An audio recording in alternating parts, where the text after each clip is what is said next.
अमेरिकी सेना की स्थापना के 250 वर्ष पूरे होने के जलसे और परेड में पाकिस्तान के नए नवेले फील्ड मार्शल को बुलाना हो या अमेरिकी सेना के एक प्रमुख अधिकारी का ये कहना कि आतंकवाद के विरुद्ध लड़ाई में पाकिस्तान उनका फेनोमिनल पार्टनर है, इन बातों पर आश्चर्यचकित होने की आवश्यकता नहीं।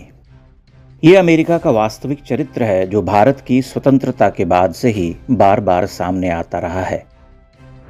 सच यही है कि अमेरिका पाकिस्तान को अपने अंतर्राष्ट्रीय कुकर्मों में सहयोगी या पार्टनर के रूप में देखता है, जबकि भारत उसके लिए एक संभावित प्रतिद्वंदी है।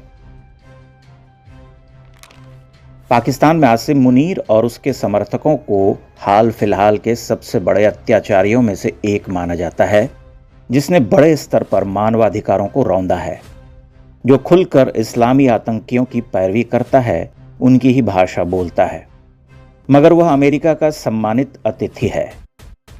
पहलगाम हमले के बाद भारत की सैन्य कार्रवाई और छोटे स्तर के खतरनाक युद्ध के थमने के बाद अमेरिकी प्रशासन ने पलटी मारी है। सब कुछ युद्ध विराम के दावे से शुरू हुआ। डोनाल्ड ट्रंप ने भारत सरकार के साफ मना करने के बाद भी बार बार दावा किया कि संघर्ष विराम के सूत्रधार वे ही हैं। पिछले दिनों पाकिस्तान को सहायता भी दी गई। अब पाकिस्तान के दागी और आतंकियों के रहनुमा सैन्य प्रमुख का अमेरिका में सत्कार होने वाला है। पूरा विश्व जानता है कि पाकिस्तान आतंक का बीज बोने वाला देश है, आतंकियों का सबसे बड़ा पनाहगाह, उन्हें पालने पोसने वाला, 5 सितारा सुविधाएं देने वाला देश। अमेरिका का most wanted Osama bin Laden भी पाकिस्तान का मेहमान बनकर रह रहा था। पाकिस्तान में अमेरिकी सेना को ओसामा बिन लादेन का पता देने वाले शकील अफरीदी को अब तक जेल में बंद रखा गया है। पाकिस्तानी फौज ने उसे बंद कर रखा है। फिर अमेरिका और ट्रंप प्रशासन को अचानक पाकिस्तान से मोहब्बत कैसे होने लगी? यही ट्रंप जब पहली बार चुनकर आए थे, तब पाकिस्तान को मदद दिए जाने को मूर्खतापूर्ण निर्णय कहा था। ट्रंप ने कहा था कि हम उन्हें अरबों डॉलर की सहायता देते हैं और वह हमें धोखा देते हैं, हमें बुद्धू समझते हैं, हमारे पैसों से आतंकियों को पालते पोसते हैं। अब वही पाकिस्तान ट्रंप प्रशासन के लिए आतंकवादियों के विरुद्ध अभियान में एक महत्वपूर्ण पार्टनर हो गया।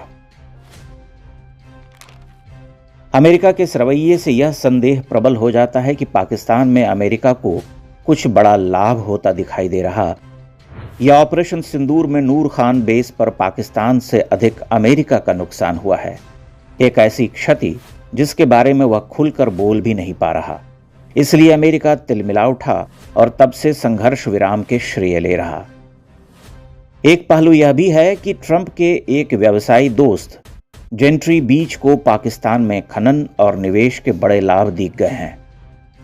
ट्रंप के दोबारा राष्ट्रपति बनने के बाद अमेरिकी निवेशकों का एक दल पाकिस्तान गया था, जो वैभवशाली रियल एस्टेट, खनन, ऊर्जा और तकनीक के क्षेत्र में निवेश की संभावनाएं तलाश रहा। दल ने अमेरिका वापस लौटने के बाद पाकिस्तान को एक अद्भुत देश कहा था। आप समझ सकते हैं कि दुनिया भर में कंज्यूमरिज्म का पितामह देश अमेरिका पाकिस्तान जैसे भुक्खड़ और आतंकियों के देश को अद्भुत यूं ही नहीं कह रहा।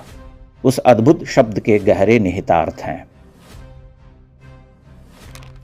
ट्रंप ने 6 जून को कहा था कि पाकिस्तान के पास मजबूत नेतृत्व है, चाहे दुनिया इसे माने या न माने।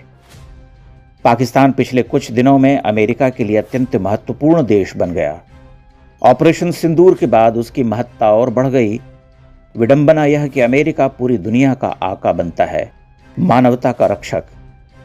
एक ओर वह ईरान के यूरेनियम संवर्धन कार्यक्रम का मुखर विरोधी है, इजरायल का साथी है, खुलकर उसका समर्थन करता है। दूसरी ओर आतंकवादियों के सबसे बड़े सरपरस्त पाकिस्तान की पीठ ठोंकता है। इजरायल ने ईरान के परमाणु संयंत्रों पर बड़ा हमला किया है। युद्ध का नया मोर्चा खुल गया है। अब अमेरिका क्या करेगा?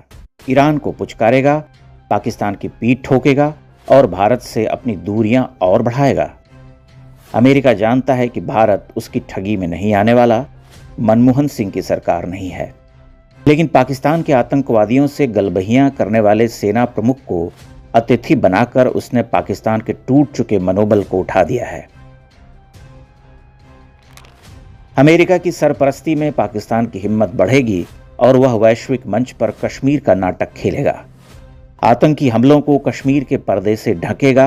ऑपरेशन सिंदूर के बाद हुए नाटकीय घटनाक्रम और अमेरिका की पलटी ने यह सिद्ध कर दिया कि वह किसी का सगा नहीं हो सकता।